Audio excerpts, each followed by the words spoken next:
Guys, welcome back to Ashley's Homestead Adventures, and today we're going to start our day out on the porch. It is time for me to get the porch cleaned up.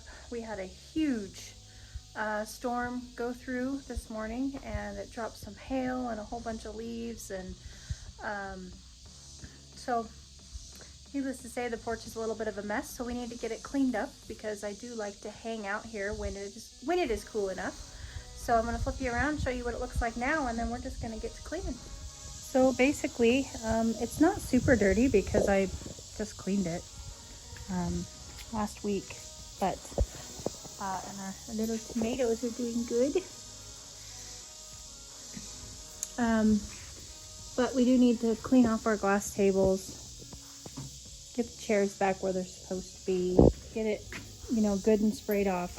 There's a low spot here in the concrete, and I usually have to scrub it with something. I usually use Solumel, but I don't know if I have any Solumel left. So anyway, we're just gonna kind of get this place cleaned up.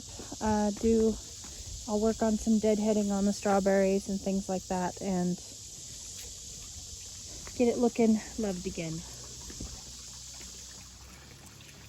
Okay, everything's for the most part clean, and of course I just noticed there's a little bit of dirt soil there on the patio,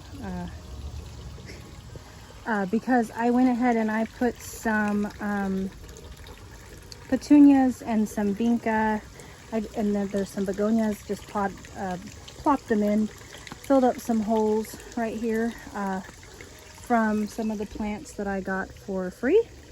But we got all the strawberries and dahlias, the dead kind of taken off of them, and got everything kind of, reset and looking much better here. And the patio cleaned off, the grills cleaned off, and I need to order Solumel so that I can clean my patio. The glass table's cleaned off to where it's a nice place to hang out for me. This is actually, right there is actually where I edit all of the videos that you guys watch. That is my favorite place to edit. It's overlooking the farm, and when it's cool enough, I do that. So I like to keep this place at the ready. This is where I come to relax in the evening times, if it's cool enough. Okay. And I know you guys are noticing some new additions, and yes, unfortunately they got hammered a little bit by the hail this morning. We had golf ball size hail this morning. But a bucket of lilies and 3 banana trees came from a very wonderful client of mine. She had some extras, and so she dug them up and said, come get them, they're yours if you want them. So more free plants from kind people. Can't beat it. Here's the behind the scenes. I am going to go ahead and wheel this on over to the front pots. I'm going to go ahead and get those taken care of. Okay, so these front pots here haven't had some love in quite some time. So first things first, I need to weedy whack around, especially this one, so that I can get to them. And we are going to go ahead and get these guys reset. Tools that I'm going to need. I'm going to need the weedy whacker. I am going to need Ziploc bags because I am going to harvest those poppies. These.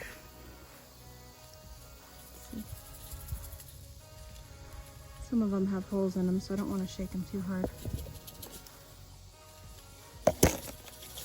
Oh, and I just did it. But I don't know, can you guys see in there? Look at all those poppy seeds inside there. So I'm gonna go ahead and harvest these to save the seed for next year. There is gonna probably always be poppies in here, which I'm totally cool with. I love that. I planted those poppies in memory of a good friend of mine that passed away this year. But we need to get these weedy whacked around so that I can work in them and get them reset. Okay, here they are. And I just cut them off and put them in the bag. And you can totally just store them, you know, just like this. But what I wanted to show you was how much comes out of one of these.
That right there came out of 4 pods.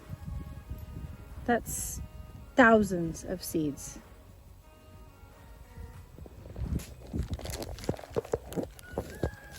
And I don't remember what poppy this is. Of course I don't.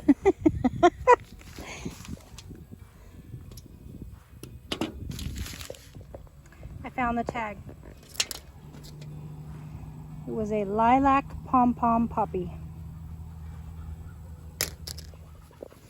Okay, so I've gotten them weedy whacked around and they are both now empty. And as you can see, they are quite low in soil. This is the wheelbarrow of stuff that I took out of them. I had gotten way behind on them, so it's gonna feel really good to get them reset.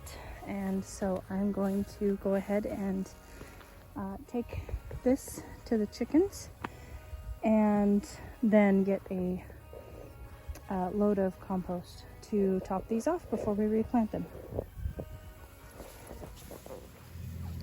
Oh, they love a good snack bar.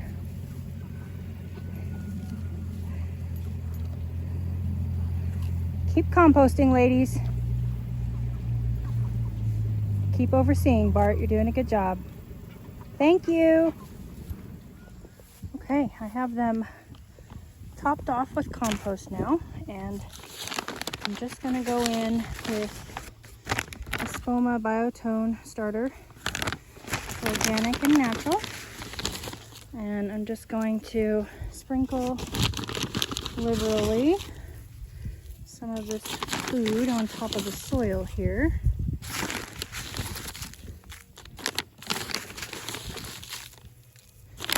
And then I'm going to just zhuzh it up and work it into the soil.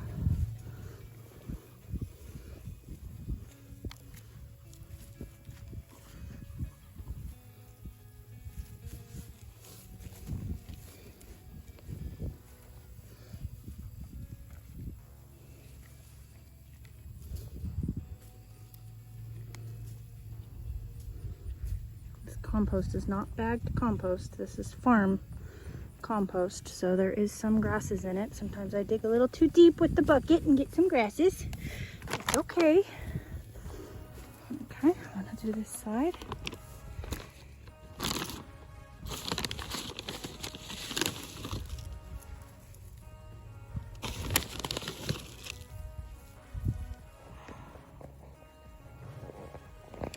Okay, so the next thing to do is to organize how I want these, and I've got them pretty well organized, and I'll go through what we have here.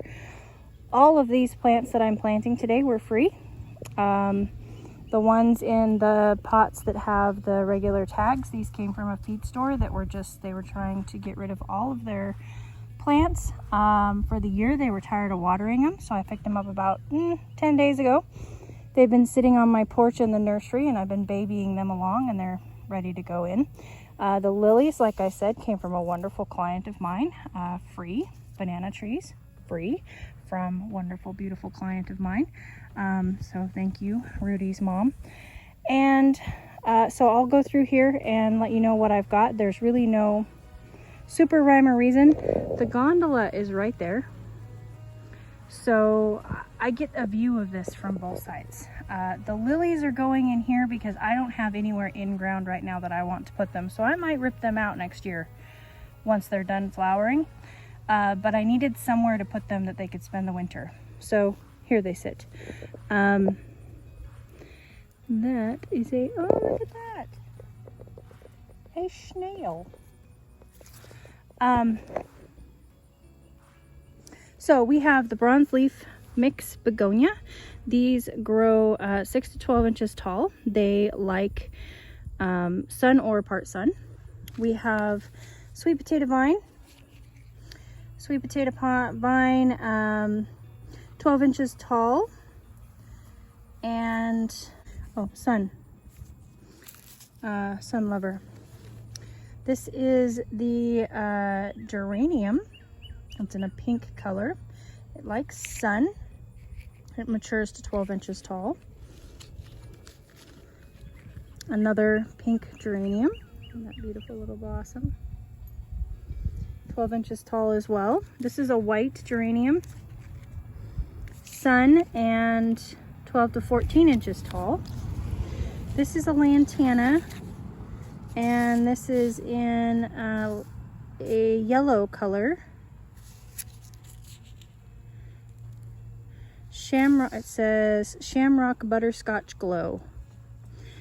Full sun, 12 to 16 inches tall. And another white geranium. We've got our lilies in the background, the backdrop there with grasses, no blooms this year, but they will bloom in spring. And then over here, we have Missy Rescue's helping and Missy Rumor is guarding. Same thing here. We've got a banana plant in the center, lilies in the backdrop, and then our begonias. And then we have a red geranium here. This is called Fantasia Dark Red. Sun, 15 to 18 inches tall. We have the white geranium, Fantasia White, and this is 12 to 14 inches tall. We have a red lantana, a bandito red. This is full sun, 12 to 14 inches tall. The pink, Fantasia Shocking Pink geranium, full sun, 12 to 14 inches tall. Here's another lantana. Looks like it's got some blooms coming. And this is the Bandito Orange Sunrise. Full sun, 12 to 14 inches tall. And then we have two of this variegated sweet potato vine. Tricolor, full sun, 6 to 12 inches tall. And of course it's a viner, so we'll see. This one, it's still, to me, it looks pretty sad, still pretty small, pretty stunted. But we'll put the two together and all free. Can't complain about that. So I'm gonna get these guys in the ground, get them planted, and I'll come back to you. Okay, and there they are, all watered in and planted. Looking adorable. And those will fill out and bring me a ton of color for the fall. And so that'll be wonderful. And the other side,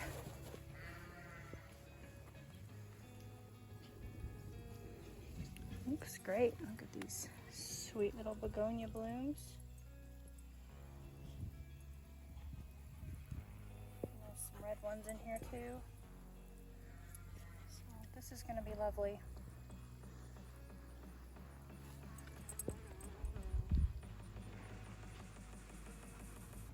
Excited about that.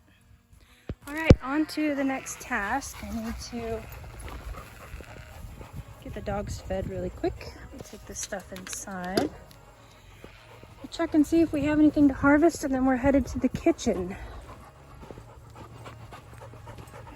I just love getting little projects like that done. It feels good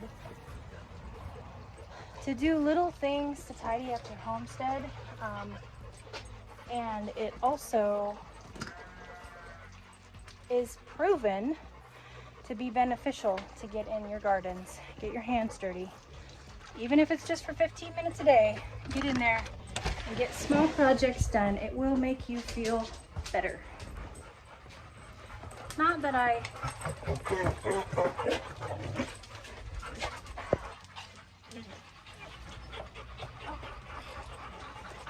I necessarily needed to feel better. It just, being in the garden and being around plants enhances your mood. And I was in a good mood before I started, but now I'm really in a good mood.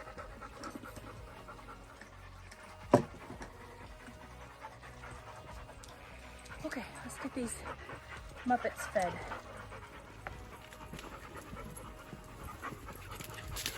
Can't go fast enough for them.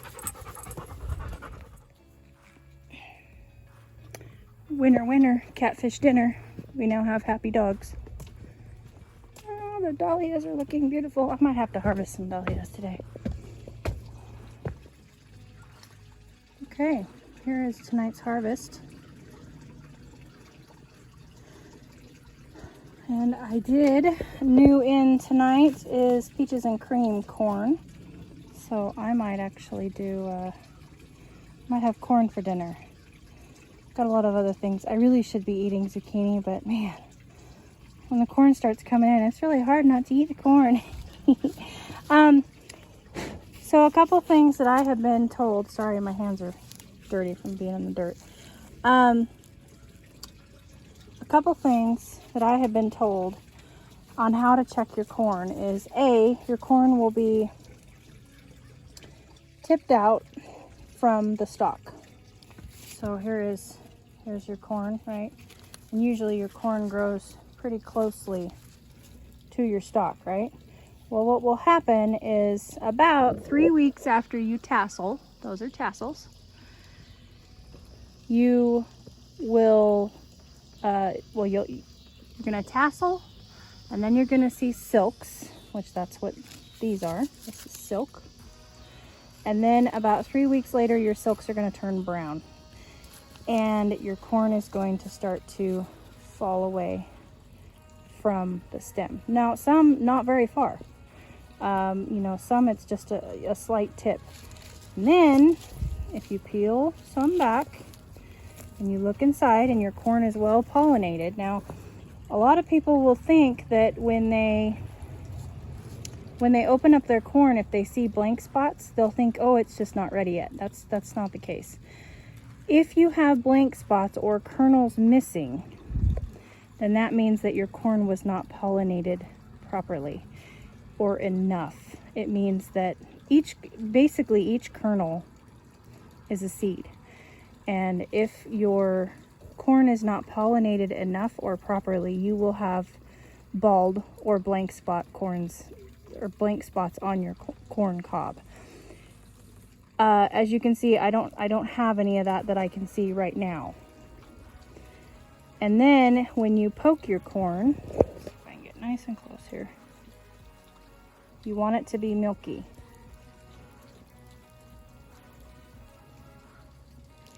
So do you see that? It's milky. Now this might be a little bit soon because there is some wateriness to it. If it's watery, it's not quite ready yet. You want it to be milky. If it's hard, which some of my glass gem corn has gotten hard, then it's gone too far. You want it to be milky. When you poke the kernel, you want what squishes out of it to be milky. So see, that's all even a little clear. So this is the only one I picked because I want to do a taste test, but I left all the others on there because when I picked this one, I noticed that it was just a little bit clear. So we could probably go a few more days on those other ones. Anyway, I'm going to try it and see how it is. But before I do anything else with it, I'm going to wash my hands. Okay, so I just opened this up. This is one of the glass gems. And to explain this to you better, sometimes I just need to get my words. But here we have, here, hold on. Let me get everybody husked. Okay, everybody's husked, and my stovetop's now a mess. But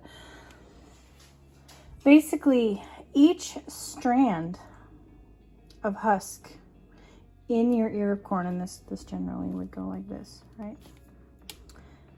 It represents one kernel. So each one of these hair-like fibers represents one kernel on your corn on the cob. Your corn on the cob, an average corn on the cob has got 16 rows with a total of 800 kernels.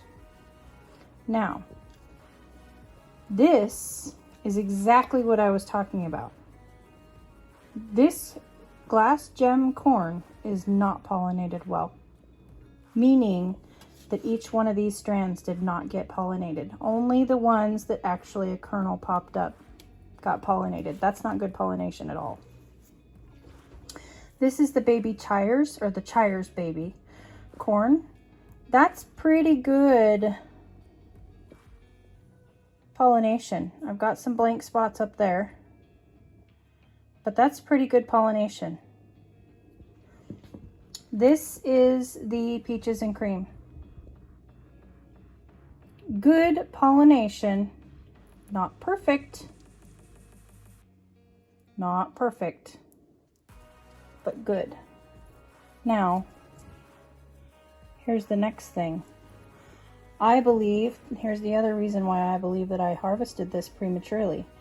I believe these are pollinated kernels. They're just not fully developed. So I picked this corn a little early. I'm going to go ahead and cook it anyway. But pretty good on the peaches and cream. I'm pretty happy with the Chires baby. So far, glass gem is no bueno.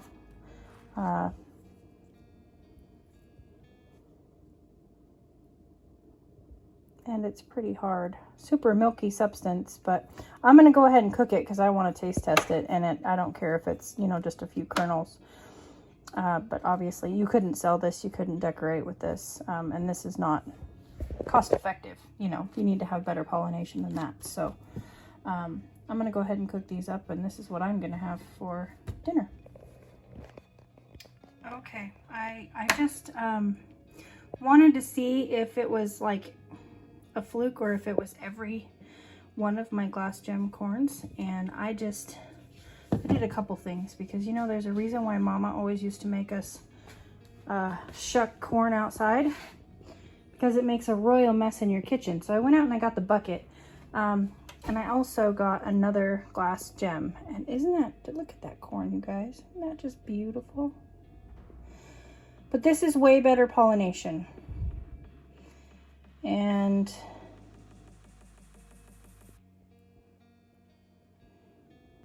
very milky substance. So this is not, I don't believe this is supposed to, like, this is primarily grown for its beauty. But there is my dinner, my taste test, and we'll see how it goes. There we go. On to my next project, which is that mountain of squash. Okay, so the corn is done. I got 3 1.5 pound bags of shredded zucchini done, ready to go in the freezer, a bucket ready to go out to the chickens, and some very angry sheep outside because it is almost dark. And they're still in their pasture. So I'm gonna run out there and get them in real quick, and then we'll come back in and I'll dry my corn. Okay, here it is. And the only thing that I put on it, I am a corn-fed girl from Colorado. And the only thing I put on my corn is butter and salt.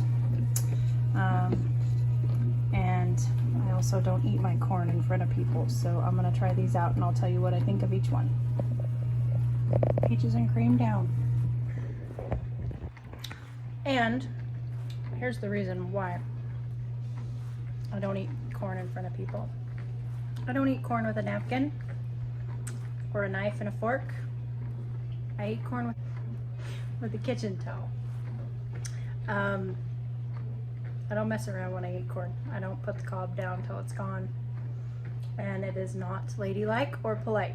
So that is why you will not see me eat corn, but I love corn and I will give you my review. Peaches and cream. I can tell that this is going to be a very good sweet corn. Mild in flavor, but that could be because it is clearly not mature yet. It is not fully grown and matured on the cob. The kernels are young and still maybe a little bit watery. So I'm excited. I'm excited about that corn. The germination was pretty good. Not perfect, but pretty good. And I'm excited to try it in, you know, maybe a week or so when it's fully matured. So now I'm gonna try the glass gem. Okay, glass gem is not edible.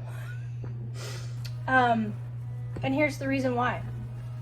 The reason why it's not edible in this form, there could be a couple different reasons, because this is the first time I've grown it, so I don't want to tell you something that's wrong. It is a popping corn. So popping corn tends to be fuller and harder in texture than regular corn on the cob. Regular corn on the cob is meant to be juicy, where the kernels on a popping corn are fuller bodied, and they are different, very different. So this corn is, it's hard, like rawhide hard. I can't think of a better comparison, but it's not edible to eat it off the cob. Now it could be that I waited too long to harvest this and it partially dried on the cob, and so therefore it, you know, it went too far on the stalk, and that's why it's not edible. But I think that it's more because it is a popping corn, and so I am going to have to figure out how to harvest popping corn because I've never done that before. So now the baby Chores is supposed to be a corn that we can pickle. I always say that backwards. Chires baby is how you say it.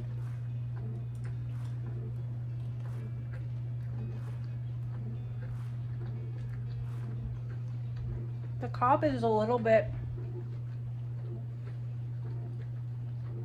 like not cooked.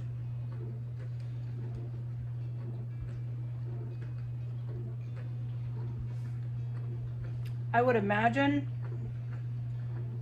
after this goes through like a pressure canner that this would be the perfect texture. I'm gonna hope that, because that's what I'm gonna do with it.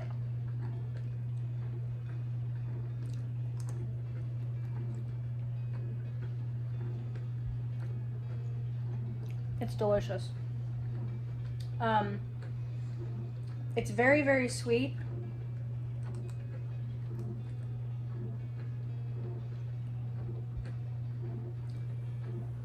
I mean, it tastes just like to me, like a baby corn chip. We're just really used to eating baby corn out of a can after it's already been canned, which would make it much softer, and you can just, you know, you just eat the whole thing.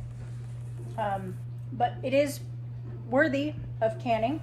It does taste good, and so I will be trying a batch of canning that, and then I will be figuring out how to harvest hopping corn, because I'm not at all certain how you do that.